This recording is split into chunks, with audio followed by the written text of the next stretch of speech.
एक शख्स ने केमिस्ट की दुकान पर दवा मांगी। दुकान पर जब दवा नहीं मिली तो उसने एक मैडम को फोन मिला दिया।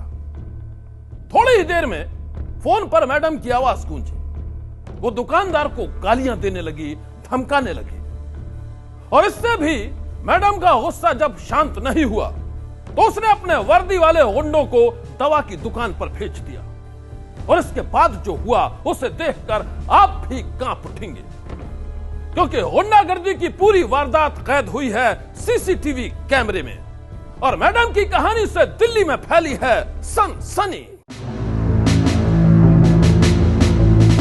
सीसीटीवी में कैद ये सनसनीखेज तस्वीर देश की राजधानी दिल्ली की है।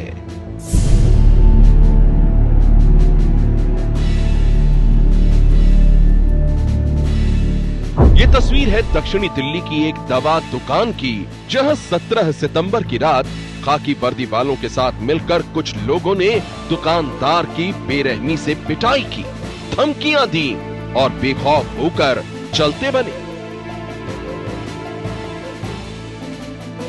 दिल्ली में सरेआम गुंडागर्दी और मारपीट करने वाले ये लोग कौन हैं? आखिर इस दुकानदार को किस बात की सजा दी गई? कैमरे में कैद ये कहानी बेहद चौंकाने वाली है, क्योंकि इस वारदात की छानबीन में एक ऐसी महिला का नाम सामने आया है जो समाजवादी पार्टी के बड़े नेता की रिश्तेदार बताई जा रही है। उस महिला का गुंडागर्दी की इस वारदात से क्या संबंध है? इस तहकीकात से पहले हम आपको दिखाते हैं 17 सितंबर की रात की पूरी कहानी। यूसुफ सराय में दवा की दुकान चलाने वाले अशोक मलिक के मुताबिक उस रात एक शख्स दवा लेने आया था। बताई गई दवा न मिलने पर उस शख्स ने एक महिला को फोन किया। दुकानदार अशोक मलिक की माने तो वो महिला इतने गुस्से में थी कि उसने फोन पर ही धमकी और गाली गलौज देना शुरू कर दिया। और इसके कुछ ही मिनट बाद हथियार बंद वर्दीधारी के साथ कुछ लोग दुकान पर धमक आए और अशोक मलिक की बेरहमी से पिटाई शुरू कर दी। अशोक जी, उस रात क्या हुआ था पूरा अगर बताएं। एक्चुअली एक ड्राइवर मेरे पास आता है, डायोफ सिर्फ के लिए पूछता है। मैं उनको बोलता हूँ भैया एक्चुअली हमारे पास डायोफ की बजाय डायोफ डीएस में है। तो वो अपने मोबाइल से अपने ओनर से बात कर रहा होता है। वो मुझे कमिट बोलता है कि भैया एक बार बात कर लीजिए आप मेरे ओनर से। मैं उनके मोबाइल से बात करता हूँ तो उधर से एक लेडीज़ की वॉइस होती है। मैं उनको बोलता हूँ मैम हमारे पास डायोफ प्लेन में नहीं है, डायोफ डीएस में है। तो उधर से मुझे अब्यूज़ करना स्टार्ट करती हैं। शोर के बच्चे इससे भी गंदी गंदी गालियाँ देके अब्यूज़ करना स्टार्ट करती है और फ़ोन डिस्कनेक्ट कर देती हैं। मैं अपनी तरफ से अपनी साइड क्लियर करने के लिए अपने लैंडलाइन नंबर से कॉल करता हूँ, मैम व्हाट्स माय मिस्टेक, मेरी गलती क्या, आप ऐसे किस लिए बोल रही थी? तो बोलती है कि पुलिस की लाइन लगवा दूँगी, तेरे को अभी देखती हूँ वहीं से उठवा दूँगी, ऐसा कुछ बोल के वो फ़ोन कट कर देती है। ड्राइवर चला जाता है। उसके 15 से 18 मिनट के बाद उनके 4 पीएसओ आते हैं, जो कि 2 खाकी वर्दी में होते हैं, 2-3 सिविल में होते हैं। वो आके जिनमें से 2 के पास 10 गन होता है, वो आके बगैर कुछ बात किए सीधी मारापीटी स्टार्ट करते हैं। मुझे खींच के काउंटर से बाहर डालते हैं। वो सीसीटीवी फुटेज में आपको दिख ही रहा होगा सारा। बाहर लाके किसी शार्प चीज़ से, I think may be blade और नाइफ और एटसेट्रा, किसी शार्प चीज़ से मेरी चेस्ट पे वार करते हैं, जो कि मैं बचने में सक्सेसफुल होता हूँ। थोड़ा सा पीछे हट जाता हूँ मैं तो हल्का सा लग पाता है। एट दैट टाइम वो मुझे बाहर छोड़ के चले जाते हैं। सीसीटीवी की इन तस्वीरों में आप भी देख सकते हैं कि किस तरह खाकी वर्दी वालों के साथ मिलकर दवा दुकानदार अशोक मलिक की सरेआम पिटाई की गई। दुकान में मौजूद एक शख्स ने बीच बचाव करना चाहा तो इस वर्दी वाले ने उसे पीछे धकेल दिया।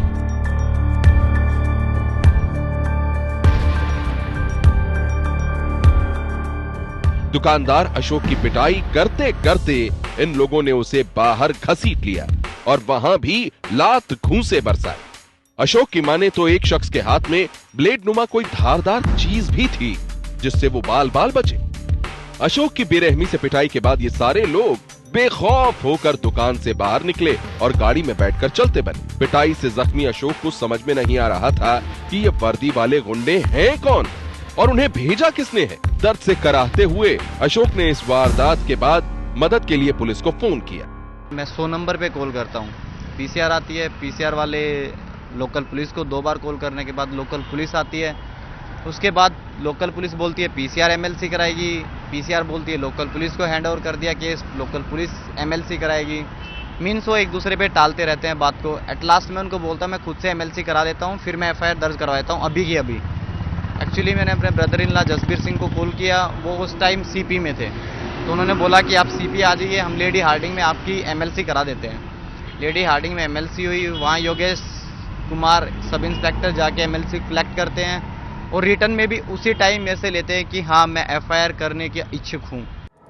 हैरानी की बात है कि अशोक की पूरी कहानी सुनने के बाद भी पुलिस एफआईआर दर्ज करने में टाल मटोल कर रही थी, जबकि उनके पास सीसीटीवी में कैद वारदात की तस्वीर भी थी।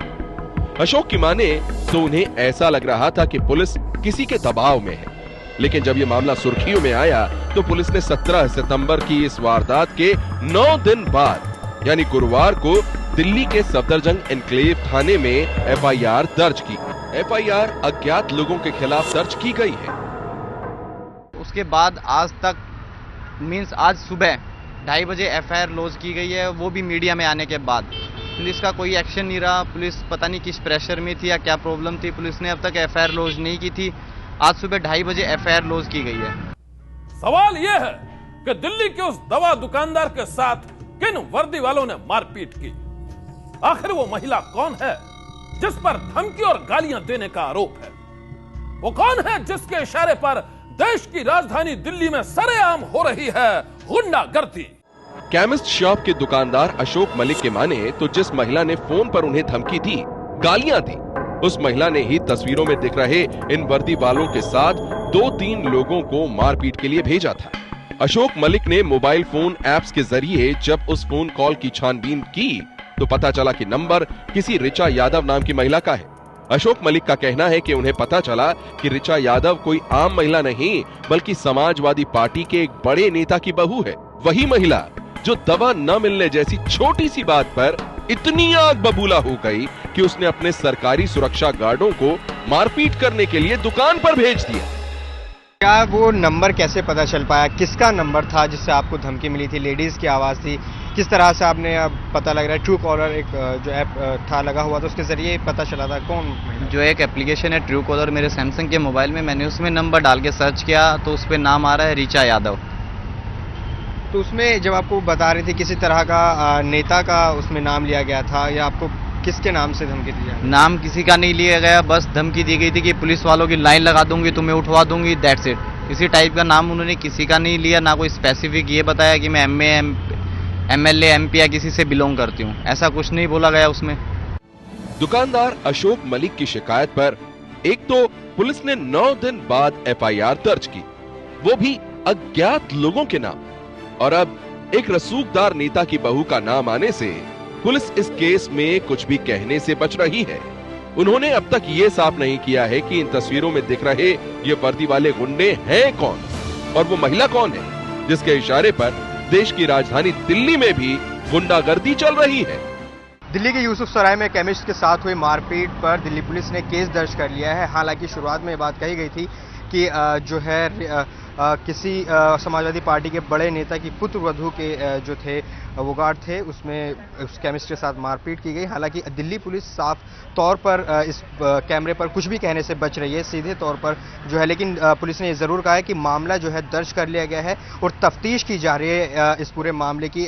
चूँकि ख़ास बात ये भी कही दिल्ली पुलिस के आला अधिकारियों ने, जो ये मामला है, जो उसमें जो कॉल आई थी, जो वो केमिस्ट ने दिखाई थी, उसके ऊपर उसको ट्रेस करके पता लगाया जाने की कोशिश की जा रही है कि आखिर कॉल किस नंबर से की थी, कौन वो शख्स था। Javed Mansoori, ABP news, Delhi. एक रिश्ता घर में और एक रिश्ता बाहर, वो एक साथ 2 रिश्तों में जी रही थी। एक तरफ पति था तो दूसरी तरफ था प्रेमी। वो दोनों रिश्तों को सहेज कर रखना चाहती थी और इसी चक्कर में वो एक ऐसे भंवर में फंस गई जिसके अंजाम ने अब सारे शहर में फैला दी है सनसनी। ये कहानी रिश्तों के उस भंवर की है जिसमें उलझ कर रह गई थी मेरठ की रहने वाली एक लड़की मेघा। वही मेघा जो शादी के बाद अपने पति राकेश के साथ एक नई जिंदगी की शुरुआत कर चुकी थी, लेकिन इसके बाद भी उसकी पिछली जिंदगी उसका पीछा कर रही थी। सुहागरात के दिन भी उसका प्रेमी बंटी उसे याद कर रहा था, बार बार यही कह रहा था कि वो उसके प्यार के बिना जिंदा नहीं रह सकता है। अजीब कश्मकश थी। एक तरफ पति था तो दूसरी तरफ था पुराना प्रेमी, और मेघा इन्हीं दो रिश्तों के बीच उलझ कर रह गई थी। उसे समझ में नहीं आ रहा था कि वो क्या करे, और फिर मेघा ने वही किया जो उसके दिल ने कहा। वो किसी भी कीमत पर अपने प्रेमी बंटी का दिल नहीं तोड़ना चाहती थी, और इसलिए शादी के बाद भी उसने बंटी के साथ संबंध बनाए रखने का फैसला कर लिया।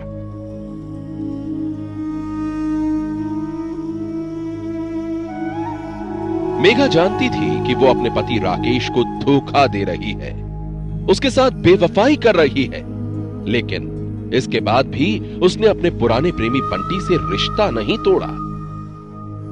वक्त गुजरता जा रहा था, तारीखें बदलती रही, और इसी के साथ मेघा की जिंदगी पति पत्नी और वो की कहानी बन गई।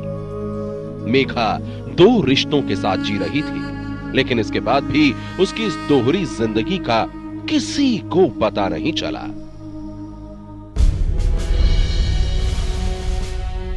लेकिन एक रोज इत्तेफाक से मेघा के पति राकेश के हाथ मेघा के कुछ लव लेटर्स लग गए, और फिर जो हुआ उसने मेघा को शर्मसार कर दिया। मैंने कभी ख्वाब में भी नहीं सोचा था कि तुम मुझे इस तरीके से धोखा दोगी। वो क्या समझो इसको कि लव लेटर तुम्हारे यार के हैं कि नहीं? तुम्हारे यार के।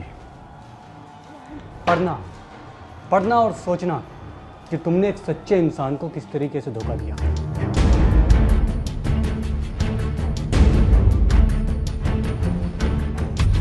पति की इन बातों ने मेघा को झकझोर कर रख दिया था। वो अपनी बेवफाई की कहानी पर शर्मिंदा थी। उसे अपनी गलती का एहसास हो गया था, और फिर मेघा ने एक ही झटके में फैसला कर लिया कि वो अपने प्रेमी बंटी से कोई रिश्ता नहीं रखेगी, उससे अपना सारा संबंध तोड़ लेगी। एक रोज जब बंटी ने मेघा को फोन किया तो मेघा ने उससे साफ साफ शब्दों में कह दिया,